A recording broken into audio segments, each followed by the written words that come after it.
Microsoft পাওয়ার পয়েন্টে আমরা যখন কোনো একটা অ্যানিমেশন এড করি বা এখান থেকে ট্রানজিশন এড করি, আমরা যেটাতে ক্লিক করি সেটা অটোমেটিক প্রিভিউ হওয়ার কথা।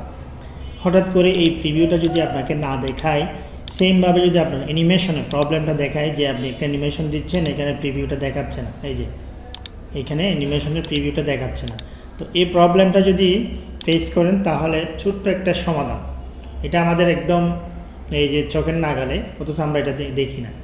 তো এই যে প্রবলেমটা যদি ফেস করে থাকেন তাহলে সমাধানটা পাওয়ার জন্য আমরা চলে যাব সরাসরি অ্যানিমেশন ট্যাবে।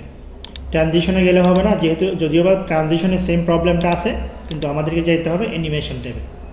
অ্যানিমেশন ট্যাবে যাওয়ার পরে এখানে প্রিভিউ অপশনের নিচের দিকে একটা ডাউন এরো আছে, আমরা এই যে ডাউন এরোতে ক্লিক দিব, এখান থেকে অটো প্রিভিউতে যদি একটা টিক মার্ক দিয়ে দিই, এখন এটা অন করা। এরপর থেকে আমরা যেটাই করি সেটাই আমাদেরকে প্রিভিউ আকারে দেখাবে। এই যে এখান থেকে প্রত্যেকটা প্রবলেম আমাদের সলভ হয়ে যাবে। এই যে সামান্য প্রবলেম টু প্রিভিউ অপশনটা আমাদের অনেক সময় না জানার কারণে অফ হয়ে যায়, ফেস করতে হয়, অনেক প্রবলেম ফেস করতে হয়। এই ধরনের প্রবলেম সলভের ভিডিওগুলো আমার চ্যানেলে নিয়মিত আপলোড হয়। যদি আপনার উপকার হয়ে থাকে অবশ্যই সাবস্ক্রাইব করে রাখবেন এবং কমেন্টস করে জানাবেন। ধন্যবাদ।